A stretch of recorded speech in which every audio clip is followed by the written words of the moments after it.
Entrevista. ¿Qué tal? El día de hoy les vamos a presentar el libro, La Nueva Soledad de América, de Ricardo Lagos, Jorge Castañeda y Héctor Aguilar Camín, quien nos acompaña el día de hoy para hablarnos de esta obra, maestro, que nos pudiera platicar un poquito y profundizar qué es lo que nos vamos a encontrar. Sé que fue una charla que tuvieron a distancia entre ustedes y esto pues llevó al análisis de las izquierdas, de la Guerra Fría y entre tantos temas que platicaron, que hoy los vemos plasmados y hablando, que nos platicara un poco qué nos podemos encontrar en esta obra. Agradecerle primero.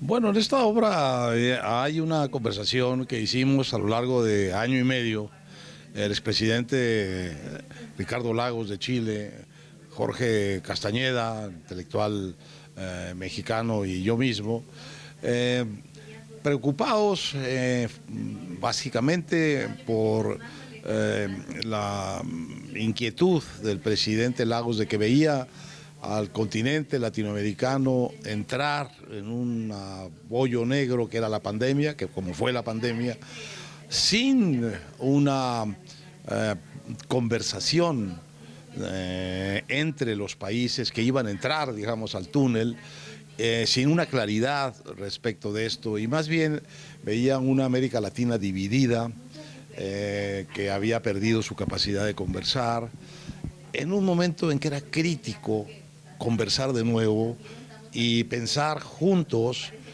cómo enfrentar no solo la pandemia que venía, cuyo tamaño era imprevisible, sino lo que sabíamos que iba a ser consecuencia de esa pandemia, que era la crisis económica, el empobrecimiento, el decaimiento en general de los niveles de vida, que de por sí no han estado nunca muy bien en el continente. Y la pregunta era, necesitamos tratar de hacer una reflexión de qué hacer, de en qué momento estamos y qué hacer para salir de la pandemia una vez que nos deje el terreno yermo que nos va a dejar. Y entonces empezamos por tratar de pensar cómo estaba esta América Latina dividida, sin voz propia, sin voz común, separada políticamente, en qué mundo estaba. Y empezamos por pensar en cómo estaba situada América Latina en el mundo de la gran nueva guerra fría de Estados Unidos con China. Y luego agregamos obviamente la guerra caliente de Ucrania y las implicaciones geopolíticas adicionales de eso. Luego nos tocó durante la conversación, porque fue una conversación que duró año y medio, la elección de Biden. Entonces hicimos un capítulo sobre cómo se veía América Latina bajo las nuevas iniciativas de Biden. Y luego fuimos poco a poco bajando a temas como más profundos, de más largo plazo del continente. ¿Cómo está la democracia? Entonces, la democracia latinoamericana tiene un problema muy serio, y es que sus sociedades tienen nuevos instrumentos digitales que le permiten ir muy rápido en sus quejas, en sus legítimas quejas y en sus demandas, y los gobiernos, por democráticos que sean, van muy despacio porque tienen un ritmo distinto.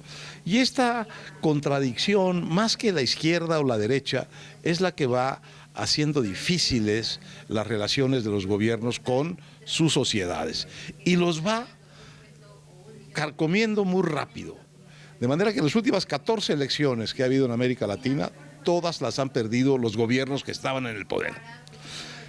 Porque no hay manera de que presenten resultados que los hagan deseables para una segunda elección. Entonces luego pasamos de ahí al tema que nos preocupaba de entrada, es decir, ya estábamos mal en todos los índices de pobreza, de desigualdad, y la pandemia nos dejó peor. ¿Cómo caminar hacia un sistema de bienestar social? Bueno, y entonces encontramos ahí quizá los problemas mayores.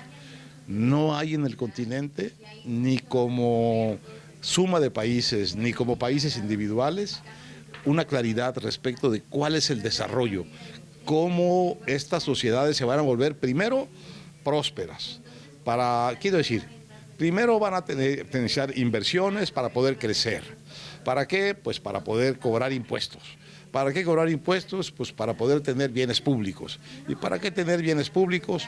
Pues para tener un piso social de mayor igualdad y de mayor equidad.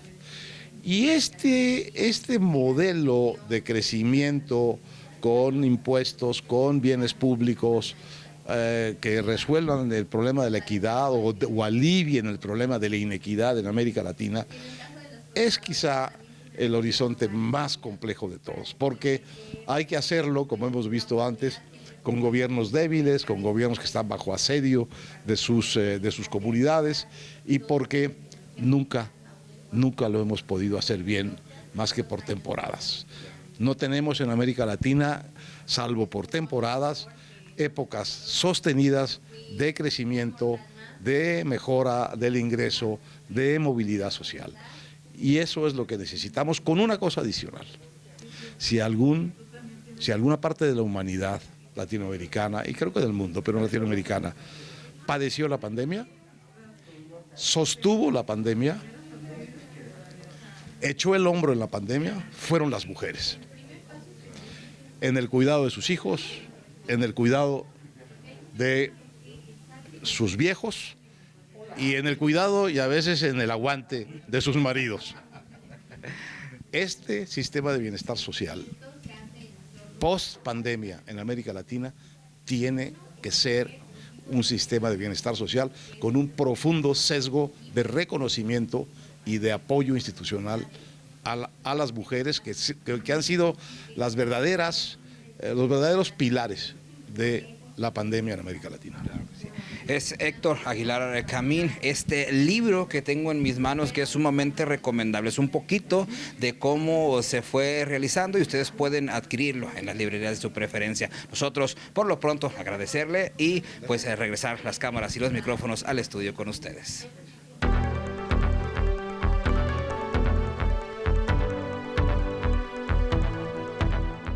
Entrevista.